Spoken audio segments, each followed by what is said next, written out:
மனதை அணுகும் முறையில் கவனம் செலுத்துங்கள், உங்கள் வாழ்க்கை மாறும். என் அன்பு சகோதர சகோதரிகளுக்கு வணக்கம். தங்க விலை குறையும், தங்க வாங்கலாம் வெயிட் பண்ணிட்டு இருக்கீங்களா? பகல் கனவுங்க. தங்க விலை குறையவே குறையாது. உலக மார்க்கெட்ல தங்க விலை குறைஞ்சாலும் உலக நாட்டோடைய சென்ட்ரல் பேங்க் மற்றும் gold ETF, gold mutual fund நிர்வகிக்கிற நிதி நிறுவனங்கள் தங்க விலையை குறைய விட மாட்டாங்க. இப்போ நான் சொல்ல போற காரணங்களை உன்னிப்பா கவனிச்சிங்கன்னா நான் ஏன் தங்க விலை குறையவே குறையாதுன்னு சொல்றேன்றது உங்களுக்கு நல்லாவே புரியும். சரி, வாங்க நம்ம ஒவ்வொரு காரணமாக பார்க்கலாம். உலக மார்க்கெட்டில் நீங்கள் தங்கம் வாங்கணும்னா நீங்கள் டாலரில் தான் வாங்க வேண்டியிருக்கும். நம்ம இந்திய ரூபாயில் வாங்கவே முடியாது. ஏன்னா டாலர் தான் உலக வர்த்தக கரன்சி. டாலருக்கு நிகரான இந்திய ரூபாய் தாங்க முதல் காரணம். அதை ஒரு எக்ஸாம்பிளோட பார்க்கலாம். ஒரு அமெரிக்கன், ஒரு இந்தியன், நேற்று இன்று. அந்த அமெரிக்கன் நேற்று 1 கிராம் தங்கத்தை $1 கொடுத்து வாங்குறாரு. இந்தியன் 1 கிராம் தங்கத்தை இந்திய ரூபாயில 85 ரூபாய் கொடுத்து வாங்குறாரு. இன்னைக்கு அதே அமெரிக்கன் 1 கிராம் தங்கத்தை $1 கொடுத்து வாங்குறாரு. இந்தியன் 1 கிராம் தங்கத்தை நம்மளுடைய இந்திய ரூபாயில 88 ரூபாய் கொடுத்து வாங்குறாரு. நேற்று 85 ரூபாய் கொடுத்து வாங்கினவர் இன்னைக்கு 88 ரூபாய் கொடுத்து வாங்குறாரு. ஆனா உலக மார்க்கெட்ல தங்க விலை ஏறவே ஏறல. ஆனா இந்திய மார்க்கெட்ல 3 ரூபாய் ஏறி இருக்கு. $1 3 ரூபாய் தானே டிஃப்ரெண்ட் நீங்க சாதாரணமா நினைக்கலாங்க. ஆனா அதனுடைய இம்பாக்ட் ரொம்ப அதிகம். இப்ப நான் சொல்றேன் பாருங்களேன், உங்களுக்கு நல்லாவே புரியும். 1 அவுன்ஸ் தங்கத்தினுடைய விலை $4515. 4515 இன்ட்டு 3 ரூபாய் அந்த டிஃப்ரெண்ட் போட்டீங்கன்னா 1 அவுன்ஸ் தங்கத்துக்கு அதனுடைய இம்பாக்ட் 12,000 ரூபாய். 1 அவுன்ஸுங்கிறது 31.1 கிராம், அதாவது அப்ராக்சிமேட்டா பாத்தீங்கன்னா 3.8 சவரன். நம்ம 4 சவரனா எடுத்துக்கலாம். ஸோ 1 அவுன்ஸுங்கிறது 4 சவரன். அப்போ 4 சவரனுக்கு 12,000 ரூபாய் இம்பாக்ட் அப்படின்னா 1 சவரனுக்கு 3,000 ரூபாய் இம்பாக்ட். 1 சவரனுக்கு 3,000 ரூபாய் இம்பாக்ட்னா 1 கிராமுக்கு பார்த்தீங்க அப்படின்னா அப்ராக்சிமேட்டா 350 ரூபாயிலிருந்து 380 ரூபா வரும். நம்ம 400 ரூபாய் எடுத்துக்கலாம். ஸோ 1 கிராம் 400 ரூபாய் இம்பாக்ட் வருது.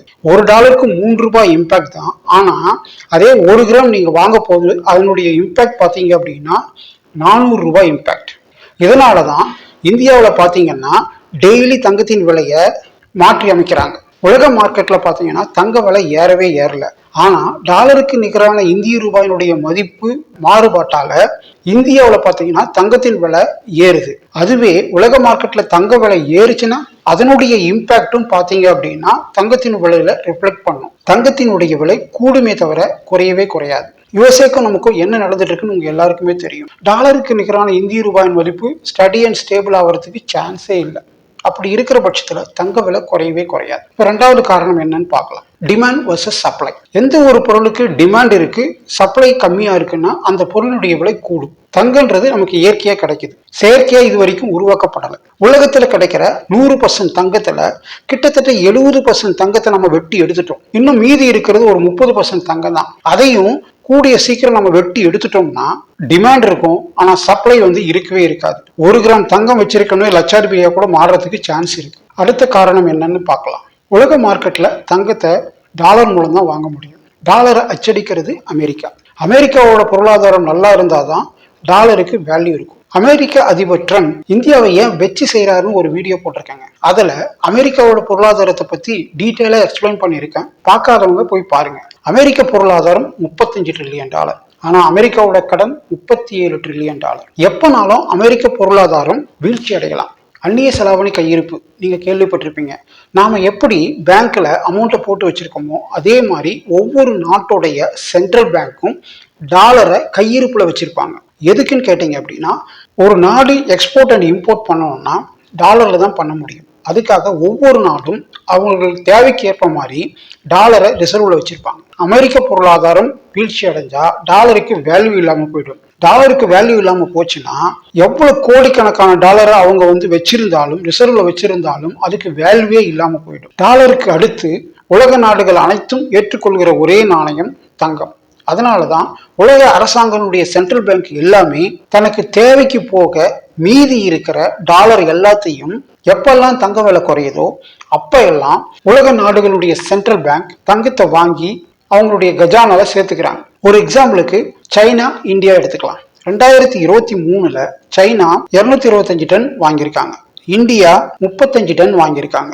2024ல சைனா 44 டன் வாங்கியிருக்காங்க. இந்தியா 27 டன் வாங்கியிருக்காங்க. 2025ல அக்டோபர் வரைக்கும் சைனா 21 டன் வாங்கியிருக்காங்க. இந்தியா 57 டன் வாங்கியிருக்காங்க. எப்பெல்லாம் தங்க விலை குறையுதோ அப்பெல்லாம் உலக நாடுகளுடைய அரசாங்கம் தங்கத்தை வாங்கி குவிச்சுட்டே இருக்கிறாங்க. அதனாலதான் பாத்தீங்கன்னா கடந்த 2 வருடங்களா பாத்தீங்கன்னா தங்கத்தின் விலை ஏறிட்டே இருக்கு. யூபிஐ, யூனிஃபைட் பேமெண்ட் இன்டர்ஃபேஸ் எதுக்காக உருவாக்கப்பட்டது, அது எப்படி ஒர்க் ஆகுது, எதுக்காக டிஜிட்டல் கரன்சி எப்படி ஒர்க் ஆகுது, டிஜிட்டல் கரன்சியால் நமக்கு என்ன லாபங்கிறத பத்தி டீட்டெயிலா ஒரு வீடியோ போட்டிருக்கேன், பார்க்காதவங்க போய் பாருங்க. அடுத்த காரணம் என்னங்கிறத பார்க்கலாம். கோல்டு இடிஎஃப் மற்றும் கோல்டு மியூச்சுவல் ஃபண்ட். எப்போ இந்த கான்செப்ட் உருவாச்சோ, பிசிக்கல் தங்கத்துக்கு மாற்ற இந்த கான்செப்ட் உருவாச்சோ அப்பவே தங்கத்தினுடைய விலையை நம்ம கண்ட்ரோல்ல இருந்து நிதி நிறுவனங்கள் கண்ட்ரோலுக்கு போயிடுச்சுன்னு நாம ஏத்துக்க வேண்டியதாங்க. ஏன்னா அந்த நிதி நிறுவனங்கள் லாபத்துக்கு தான் ஒர்க் பண்ணுமே தவிர நஷ்டத்துக்கு ஒர்க் பண்ணாது. ஒரு குறிப்பிட்ட பர்சன்டேஜ் கீழே தங்க விலை குறைய விட மாட்டாங்க. ஃபார் எக்ஸாம்பிளுக்கு லாஸ்ட் வீக் பார்த்தீங்க அப்படின்னா 6.5% தங்க விலை குறைஞ்ச உடனே பாருங்க ஏற ஆரம்பிச்சிருச்சு. ஸோ ஒரு குறிப்பிட்ட பர்சன்டேஜ் கீழே தங்கம் விலை குறையிறதுக்கு அந்த நிதி நிறுவனங்கள் விட மாட்டாங்க. அப்போதான் அவங்களால பிஸ்னஸ் பண்ண முடியும், அப்போதான் கஸ்டமரை அட்ராக்ட் பண்ண முடியும். இப்போ நான் சொன்ன காரணங்கள் எல்லாம் நீங்கள் அனலைஸ் பண்ணி பார்த்தீங்கன்னா நான் ஏன் தங்க விலை குறையவே குறையாதுன்னு சொன்னேன்றது உங்களுக்கு நல்லாவே புரிஞ்சிருக்கும்னு நான் நினைக்கிறேன். தங்க விலை குறையவே குறையாதுங்க. அப்படியே குறிஞ்சாலும் ஒரு குறிப்பிட்ட பர்சன்டேஜ் கீழே குறைய விட மாட்டாங்க. நாம புதுசா தங்கம் வாங்குறோமோ இல்லையோங்க, ஆனா நம்ம கிட்ட இருக்கிற தங்கம் அது 4 பவுனா இருக்கலாம், இல்ல 1 பவுனா இருக்கலாம், இல்ல 1 கிராமா இருக்கலாம். அதை நம்மளுடைய வருங்கால சந்ததிக்காக பாதுகாத்து வச்சோம்னா அந்த சந்ததி நமக்கு கோயில் கட்டி கும்பிடும். மீண்டும் ஒரு நல்ல தலைப்போடு உங்களை சந்திக்கின்றேன். நன்றி, வணக்கம், ஜெய்ஹிந்த். மனதை அணுகுமுறையில் கவனம் செலுத்துங்கள், உங்கள் வாழ்க்கை மாறும்.